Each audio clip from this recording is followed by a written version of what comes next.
Baik, Assalamualaikum warahmatullahi wabarakatuh. Perkenalkan, nama saya Muhammad Revaldi.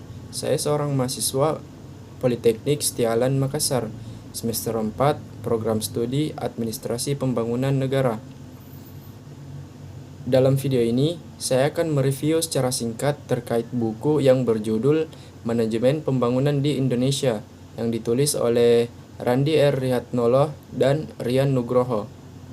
Di dalam buku ini, ada 3 subdasar yang dibahas. Yang pertama, mengenai konsep pembangunan, yang dimana di buku ini dibahas tentang seperti apa sih itu pembangunan dan apa urgensinya. Dan yang kedua, sistem perencanaan pembangunan, yang artinya dalam buku ini membahas tentang seperti apa itu perencanaan dalam pembangunan. Dan yang ketiga, terkait problematika sistem perencanaan pembangunan di Indonesia. Baik, langsung saja kita bahas subbab yang pertama, yaitu konsep pembangunan. Pembangunan secara sederhana diartikan sebagai suatu perubahan tingkat kesejahteraan secara terukur dan alami. Artinya, pembangunan ini merupakan suatu tindakan yang baik yang dimulai dari perencanaan hingga pelaksanaan dan pengawasan, yang tujuannya itu untuk mengubah atau merubah kondisi masyarakat menjadi lebih sejahtera atau mengubah tingkat kesejahteraan secara terukur dan alami. Jadi, kunci utama tujuan pembangunan sendiri itu adalah untuk meningkatkan kesejahteraan. Apa sih kesejahteraan itu? Kesejahteraan merupakan harapan manusia untuk hidup. Kesejahteraan merupakan langkah awal untuk menuju kebahagiaan. Setiap manusia mempunyai pandangan yang berbeda tentang batasan kesejahteraan, karena setiap individu atau setiap suatu kelompok manusia mempunyai kebutuhan yang berbeda satu sama lain terhadap suatu barang atau jasa. Manusia harus melakukan suatu tindakan untuk mencapai kesejahteraan yang dibutuhkan itu. Sedemikian hingga setiap individu atau kelompok manusia akan mempunyai tindakan yang berbeda satu sama lain untuk mencapai kesejahteraan yang dibutuhkan itu.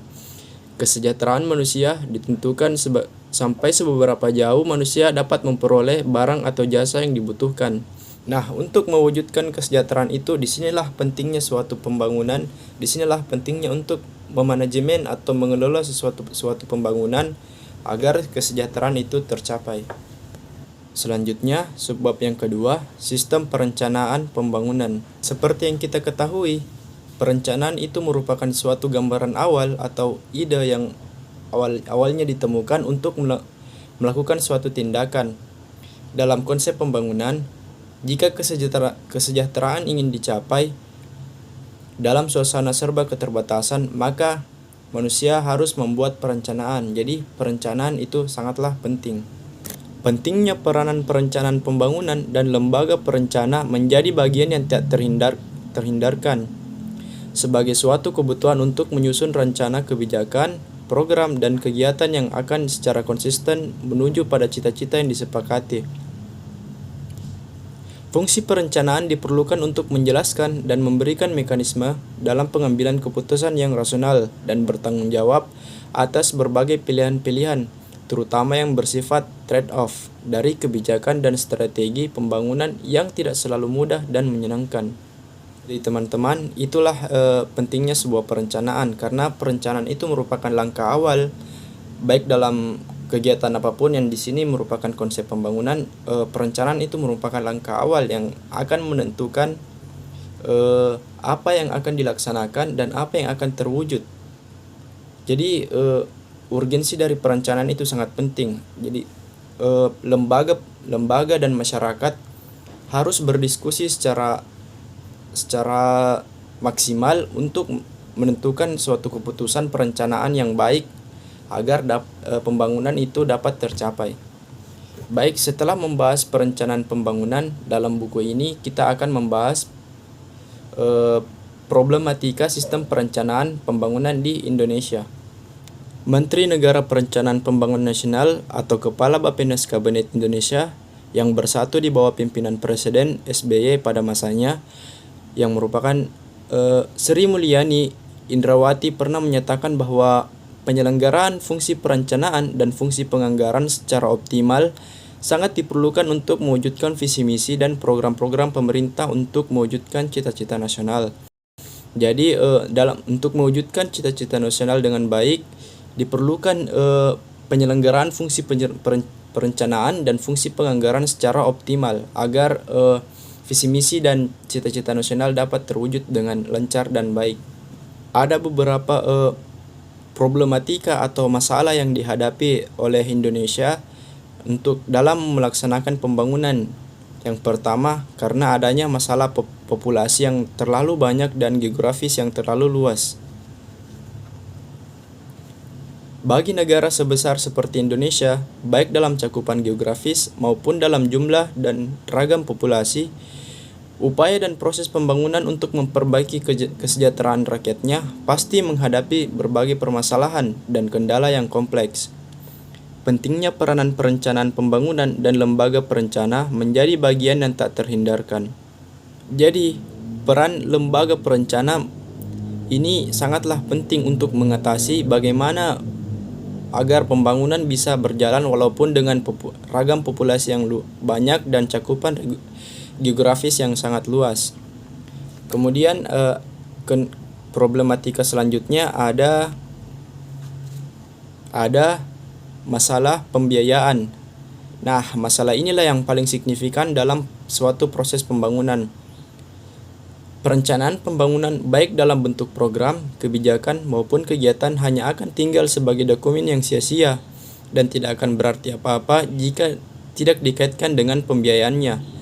Di sisi lain, keterbatasan anggaran semakin menuntut adanya perencanaan yang matang agar pemanfaatan sumber daya yang tersedia benar-benar dilakukan secara efektif dan efisien.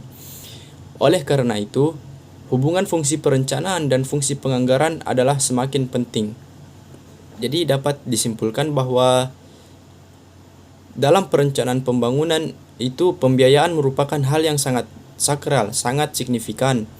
Untuk memperoleh rencana yang sangat matang perlu dipertinjau sangat-sangat teliti bahwa seperti apa atau bagaimana terkait anggaran, apakah sudah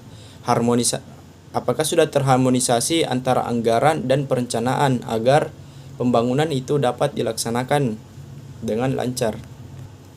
Perubahan dan pembaharuan dalam pengelolaan keuangan dan sistem perencanaan pembangunan nasional semakin diperlukan dan harus menjadi sinergi dalam tatanan perundang-undangan dan peraturan penjelasnya.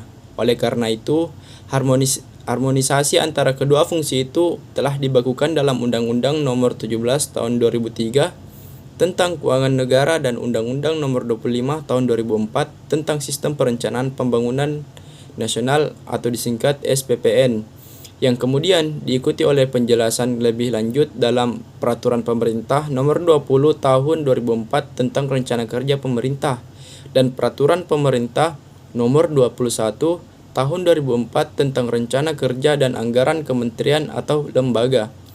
Selain itu, terdapat pula undang-undang lain yang merupakan bentuk reformasi yang dapat menjadi pertimbangan dalam proses perencanaan, yaitu Undang-Undang Nomor 32 Tahun 2004 tentang Pemerintah Daerah dan Undang-Undang Nomor 33 Tahun 2004 tentang Perimbangan Keuangan antara pemerintah pusat dan daerah. Hal-hal terpenting dari reformasi pengelolaan keuangan negara ini tentu saja adalah perubahan-perubahan yang meliputi penganggaran. Artinya, tujuannya adalah untuk mensinkronkan antara perencanaan dan pembiayaan agar pembangunan dapat dilaksanakan. Kemudian dari hasil tersebut timbul pertanyaan, apakah harmonisasi dan sinergi antara fungsi perencanaan dan fungsi pembiayaan itu telah dapat menjamin tercapainya suatu perencanaan pembangunan? Pertanyaan menjadi mengemuka ketika teori perencanaan pembangunan dan teori penganggaran pembangunan dihadapkan pada dua konsep yang berbeda, yaitu konsep administrasi pembangunan dan konsep manajemen pembangunan. Konsep administrasi pembangunan merupakan pengembangan dari konsep administrasi negara yang diterapkan ke dalam pengelolaan pembangunan yang dilakukan oleh pemerintah. Sementara itu, konsep manajemen pembangunan merupakan pengembangan dari konsep manajemen yang diterapkan dalam pengelolaan pembangunan. Konsep administrasi pembangunan ini dalam buku ini artinya membahas tentang kekuasaan politik dalam mengambil keputusan, yang dimana hal ini merupakan bagian dari perencanaan pembangunan.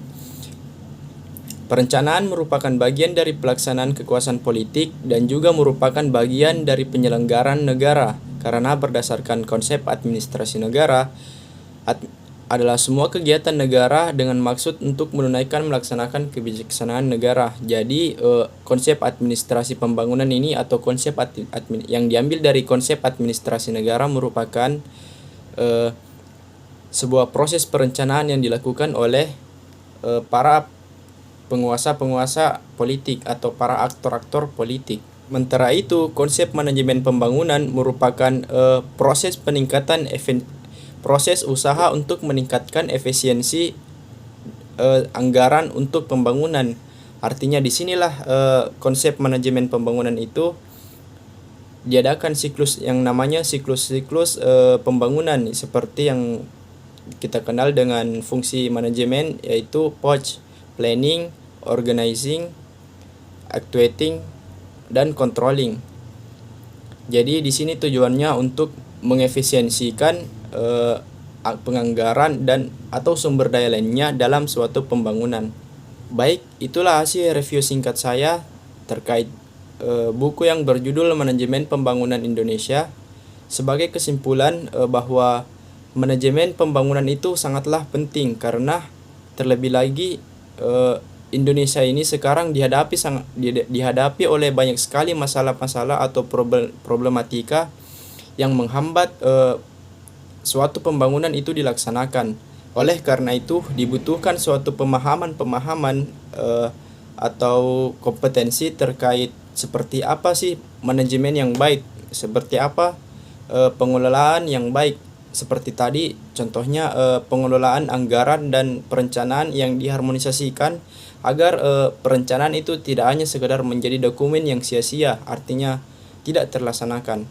Baik, sekian dari saya. Wassalamualaikum warahmatullahi wabarakatuh.